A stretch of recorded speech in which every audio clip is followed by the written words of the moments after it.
Hello Sagittarius, thank you for joining me for your monthly forecast for October for the Sun or the Ascendant. The month begins with the Sun and Mercury in your sector of future plans, the 11th solar house. This is very exciting stuff. It's also an opportunity to think about your interactions with others. You're a very social creature, usually, and this is therefore a window for you to network and build up your alliances with people. If you're looking to go out and have fun, there are some challenges though this month because a collection of energy is developing in your 12th solar house, and of course you already have Venus in this location. This is more introspective, and Venus will be going into a retrograde from the 5th that will last through to the end of the month in the sign of Scorpio. Venus retrograde can make us rethink our attitude to relationships. In the 12th house, it could see you becoming much more sentimental about a past involvement. Even if you're seeing someone now, there may be some strands, emotional strands, that still need analysing to understand. It's possible also there could be some kind of reunion. Or if you're single, you may start thinking much more nostalgically about someone you used to be involved with, the proverbial old flame. For some Sagittarians, you may even actually come face to face with that person and explore if there is an opportunity to relaunch the tie. It doesn't mean to say it will go forwards, but this could be part of the process you may decide to go through.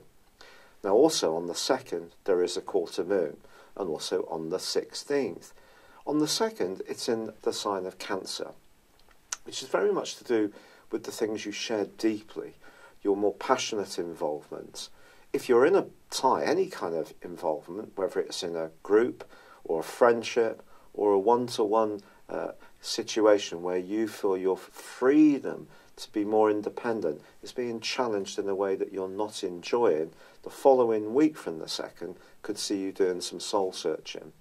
On the 16th, however, it's much more to do with your values. Are your values meshing together in a relationship in the way you want? Is it possible, for example, that you're being perhaps a little over-generous in one situation and someone's taken you somewhat for granted? And again, something else to explore. But in the first 2 weeks of this month, Venus is also in a right angle with Mars. Something that's been bubbling beneath the surface in a relationship scenario could burst into the open. It could be about your approach. Now, you can be a larger-than-life character, very charismatic, and you have an enthusiasm that comes from your ruler Jupiter, which is very much about embracing the things that inspire and enthuse you. But sometimes I think there can be a tendency with Sagittarius people to not necessarily look at more tender things and move on to the next project, relationship, situation. I have a lot of Sagittarius in my chart, so I think I understand this. And it's important, therefore, if there are any things that are not working as cooperatively and harmoniously as they could be, that you do stop, pause and try to deal with them, especially with Venus retrograde. But also, Mercury is going to move into this tender area too on the 10th, but the 9th sees a very potent new moon.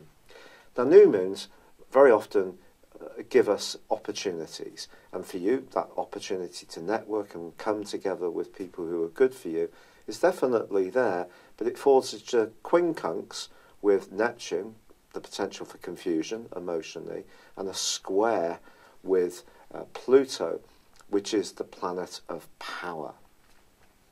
Pluto is also about transformation, and I think the way you view your attitude to others, even how you're viewing your future, could come strongly under the astral microscope in the month from the 9th, in a way which might be a bit unexpected. You may go through something of a sea change in terms of your overall outlook. But on the 10th, Mercury joins up with Venus, but also Jupiter, your ruler, in that tender 12th house. Mercury is going to be in this location through to the last but one day of the month. This is an opportunity to think beneath the surface, to step back a little bit. That more philosophical and spiritual side of your nature, which is very much there, just needs to breathe a little bit more. It needs to be oxygenated. But that may mean that you want to just step back from some of the very social possibilities that are there. Also, by the 23rd, the Sun moves to join up with this trio of energy in Scorpio. And even more, I feel there's going to be a need to just step back. If you are interested in healing, spirituality of any kind, and you're someone who enjoys personal development, this can be a very enriching time, especially because Mercury forges a very potent link with Pluto itself across about 5 days from the 20th. And suddenly you may have some eureka moments that can unlock potential within you. But the advancing Sun does meet up with the retreating Venus. And I think there could be a conversation that occurs in the last week of this month, which can actually be hugely illuminating, not least because there is a full moon on the 26th, which combines with the rather rebellious and disruptive energies of Uranus. Perhaps your approach to work or diet or health or even responsibilities and obligations is going to reach a tipping point where the desire for you to retain your freedom and independence needs to be countered against the responsibilities and obligations we all have. There is a saying, isn't there, that freedom comes with responsibility. It's definitely going to be tested out at this time. If you're doing a job that you find total drudgery and very, very boring, you may want to break free from it then. And the breakthrough moment for you can happen on the 30th, because then Mercury moves into your zodiac sign. Ironically, Mercury is actually in detriment in Sagittarius, but I think generally this is going to be very good. It brings you out of the darkness that can come from this Scorpionic energy where you're doing a lot of soul searching, a lot of thinking, and working out who's good for you in your life and who's not. I think you may, in general, develop a much stronger sense of self-analysis this month. But once Mercury moves into your sign, you can feel more outgoing, less anxious really, and more ready to move into the moment and start transmitting your ideas to others in a more outgoing and productive way. It's like you're moving through a series of 3 transitions. The first is social, the second is more reflective, and the third sees you move into your own energy and you become more single-minded. So this is a fascinating month for sure. The great news, however, is that Uranus and Mars are no longer clashing. And if you remember, that has been a feature since the second week of May through to pretty well the end of September. That's been a very disruptive influence. It may have created quite a lot of nervous tension for you. You may have found yourself on edge, maybe a bit more outspoken at times. There's been a bit more of a brittle atmosphere around. Well, fortunately, that has come to a close. But I must tell you about the North Node, which is the point of destiny. It's kind of like a mini Jupiterian influence. And for you, since May the 10th, 2017, the Dragon's Head, the North Node, has been in the sign of Leo, which is very much about travel, expansion, knowledge, and you probably have gone through a growth spurt around those areas since then. But of course, it has its diametrically opposite point, which is the South Node. And that's a much more tender area, and that's in the sign of Aquarius, which is your everyday thinking. But that point is going to dissect the opposition that occurs between Uranus, the Sun, and Venus in that cluster of days from around about the 23rd to the 26th. And I think there could be some important conversations then. And the important thing about it for you is to try to be as open-minded as possible, because what comes into the open may be a surprise, but it can bring a lot of illumination to you in a way which can see you evolve hugely throughout the month of October. It's been a real pleasure being with you, Sagittarius. Thank you so much for bearing with me.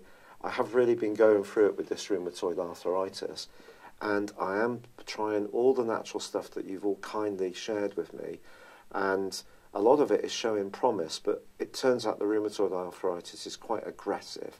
So the first set of drugs haven't worked. I had to go on steroids because I was in so much pain. and that's really helped, but you can't stay on those. So now I have to go on a much more powerful drug called methotrexate, which has got a notorious reputation, and I have to do that later in October. So I really appreciate all your help. I'm going to keep going with the natural stuff and see if it can help to bring the inflammation down. But for now, it does seem to be something that I may need to go the medical route down.